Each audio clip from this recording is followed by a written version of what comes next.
Hola amigos, ¿qué tal? Stuart here from Spain Speaks with the Spain News Update. And the rift between coalition partners, the PSOE and Podemos, has reached a whole new level because of the government's decision to send weapons to Ukraine. But more about that in just a moment. Firstly, a big thanks to all of the people that left comments on the last video. Lots of comments, lots of debate happening there as usual. Thanks to people that supported the channel through a donation or by buying me a beer or a coffee. Many thanks for that. Thanks to people that bought merchandise, and a big thanks to my patrons on Patreon for your ongoing support. Now, let's get into the news, and as I said, the rift between government coalition partners PSOE and Podemos has worsened, and some pundits are saying that this rift may even be irreparable. In fact, Podemos has challenged Pedro Sánchez to break the coalition government, and they've called the PSOE party a party of war. Podemos is escalating the conflict within the government and has brought the coexistence of the coalition with the PSOE to an unsustainable point as the clash festered over a matter of state and of the utmost importance, such as Spain's position on the Russian invasion of Ukraine. With tensions at an all-time high due to last week's controversy over the arms shipment, Ione Belarra upped the ante in her challenge on Sunday by calling the Socialist Party a party of war for having decided to send arms to Ukraine, as the vast majority of European countries have done. So Prime Minister Pedro Sanchez's party, the PSOE party, is, according to Podemos, a party of war. And they are extremely angry that Spain has sent weapons to Ukraine, as we saw, most other European countries have done. So we'll see where this one ends, but maybe it is time to break the coalition, as requested by Podemos. So, what has Pedro Sanchez done to defend himself against this Podemos attack? Well, yesterday he came out and said that Spain is on the right side of history in Putin's war and that there has not been a lack of diplomacy. The president of the government, Pedro Sánchez, warned this Sunday that hard times are coming because of Putin's war against Ukraine, but he wanted to make it clear that the PSOE knows who is the aggressor and the attacked and the right side of history. For this reason, he wanted to make it clear that there has been no lack of diplomacy. What has been left over is aggression. In response, although without quoting, to the position taken by part of Unidas Podemos, including several of its ministers, against the sending of arms by Spain to help Ukraine. So Sanchez there on the front foot against Podemos, defending the government's decision to send weapons to Ukraine. And according to Sanchez, Spain is on the right side of history in this conflict. Now, it seems that all political parties here in Spain are suffering at the moment for one reason or another, except one. And according to El País, Vox is the only party that is growing and is breathing down the PP's neck. Vox advances, but not enough to overtake the PP. The Popular Party is falling back, but not sinking. The governing parties are suffering from wear and tear, but the right does not have the numbers to build an alternative either. The March barometer of 40 dB for El País and Cadena SER, based on data collected between the 22nd and the 28th of February, in the heat of the battle that destroyed the PP, once again offers a confused political panorama full of nuances. The clearest conclusion is that among the main parties, only Santiago Abascal's party has managed to grow on the back of the PP crisis. The PSOE, without improving its own expectations, also takes advantage of other people's problems and widens its lead as the leading political force. So political party Vox taking advantage of other political parties' woes to strengthen its position. Now, there's been some fallout from last week's migrant crisis in the autonomous city of Melilla in the north of Africa, and a Spanish government minister has defended police accused of brutality at Melilla border. Spain's interior minister has defended the behavior of police who were filmed beating and pepper spraying a young sub-Saharan African man as he climbed over the border fence between Morocco and Spain's North African enclave of Melilla, insisting the officer's use of force was proportionate. The video emerged last week as about 3,700 people tried to scale the 6-meter fence over 2 days. On Wednesday, an unprecedented 2,500 people tried to clamber over the border, of whom 491 succeeded.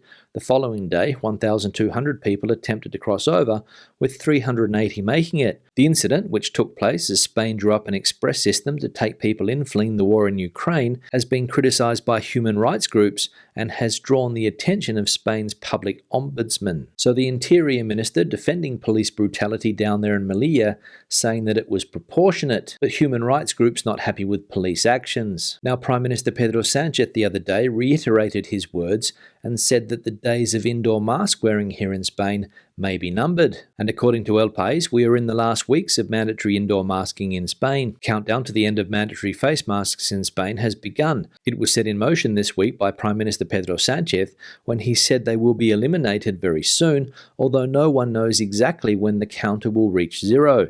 Public health experts consulted agree that COVID transmission levels are still too high to take the step, but assume that with the fall in incidence this moment is near, probably in the first part of spring. It will be a new chapter in Spain's 2-year love-hate relationship with masks. At the beginning of the pandemic, partly because there were not enough of them, partly because it was not clear how the virus was transmitted, the health authorities ruled them out as a protective measure. It was even branded as counterproductive. Over the months, as they became more widely available and proved effective in preventing contagion, they were first recommended, then made compulsory in public transport and workplaces, then indoors, until they became mandatory in all public environments, open or closed, in one of the strictest regulations in the world. So counting down the days here in Spain until the wearing of masks indoors becomes personal choice rather than obligation. And as we saw in the article, most likely late March, early April for that decision. Now let's have a look at a summary of the health situation in Spain, and we can see the accumulated incidence rate now down to 463. Hospital pressure is now down to 4.6%, and ICU pressure is at 9.3%. And as we can see on the map of Spain on the left, the colours they are changing. Now the tourism sector here in Spain has taken another blow with Russia's invasion of Ukraine, and they have apparently bid farewell to the Russian tourist market this year, but are maintaining good prospects despite the war. Hoteliers on the Costa Dorada in Tarragona are no longer counting on Russian tourists this summer. This area, which receives the highest number of international visitors from Russia during the summer,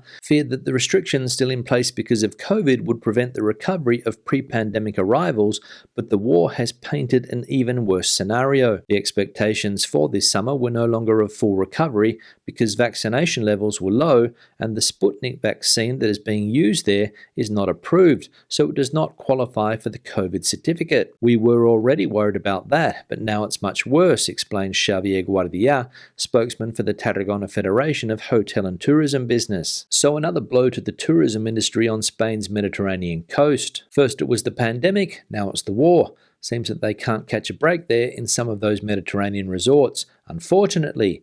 Now let's have a look at some of the comments from previous videos. One here from Steve. Thanks, Stu. Do you know if that sun tax is still in place?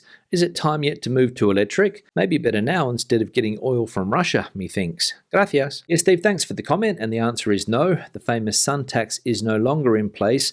In fact, it was one of the first things that this current government got rid of when it came to power in 2018, I believe. And if you're not familiar with the sun tax that we had here in Spain, basically it was set up by the previous government back in 2015 to discourage people from becoming energy self-sufficient and putting solar panels on their roofs. Sounds crazy, but it was a reality as recently as 4 years ago in this country. And now, basically, it's the complete opposite. The current government is throwing money hand over fist at people to put solar panels on top of their homes. So talk about going from one extreme to the other. One here from Albia. Oh my God, Homelander arrested with 1 year sentence. Yeah, Albia, thanks for the comment, and obviously related to an article that we saw last week about how Kiwi actor Anthony Starr was charged, convicted and sentenced for assault in Alicante. Apparently he's in Spain at the moment filming for Guy Ritchie, and he got himself in a bit of hot water. He went out for a few drinks, probably had one too many, wasn't used to the free pouring system that we have in Spain, and got into a fight. And the thing that surprised me here was just how quickly he went through the justice system. So I imagine that Mr. Starr has now learned his lesson and knows that he needs to be careful con la noche española. One here from Susan. Stu, do you know you can set an advanced time for live streams? Saw another YouTube channel say they were going live and time day in advance. Patiently waiting for your Spain update on this weekend. Thank you. Yes, Susan, thanks for the comment. And yes, I do know that you can organise those live streams in advance. In fact, that's what I do. I normally organise everything the same morning of the live stream, normally at around 10 a.m. and I schedule the event for around 7:30, so around 9 hours in advance. However, what I don't know is how many people get a notification telling them about that live stream. So I think for the next one, I'll put out a short video a couple of hours before going live, and hopefully more people will catch the live stream. We'll see if it works. One here from Dirk: Spain can send weapons to Ukraine, but will they accept refugees? Last night, my daughter of 12 asked me if we can offer the spare bedroom to a Ukrainian family. I was surprised and a bit proud, so yes, we would. Yeah, Dirk, thanks for the comment, and I think the answer to your question is yes. Spain is currently taking in refugees from Ukraine. In fact, I read in the paper earlier that there are various centres around the country to house people from Ukraine, and I think one of them is in Alicante. So if you've got a spare bedroom to offer, Dirk, I'm sure that there's an organisation out there that can help you get in touch with a family in need. One here from Frankie: Hi Stu, can you point me in the right direction or website with the breakdown on what tax you pay in Spain in your first year? Been offered a position, but for self-employment. Yeah, Frankie, thanks for the comment, and if you get in contact with me at spainspeaks.com/contact, send me an email and I'll send you some information. But basically, for first year self-employed, you have to pay Social Security, which works out at around 90 euros a month, I think, or maybe even less because they have a special rate for first year. And I think the first year tax rate is at 7.5%, but I could be wrong. But as I said, I'll look into it. And the other tax you'll most likely have to pay, depending on what you are doing, of course,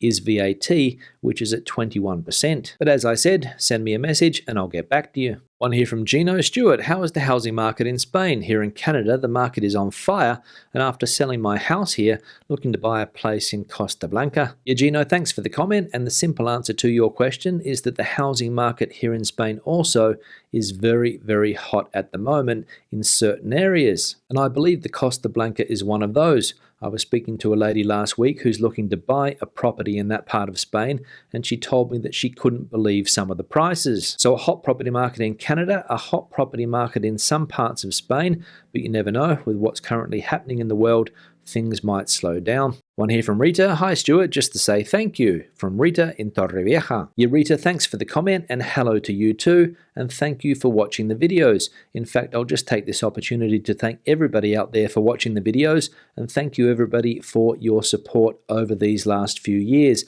It is greatly appreciated. On that note, I'll wrap the video up. Questions and comments, please leave them in the section below. Debate the video out as you normally do. Give it a thumbs up if you liked it, thumbs down if you didn't. I'll see you in the next one. Hasta luego.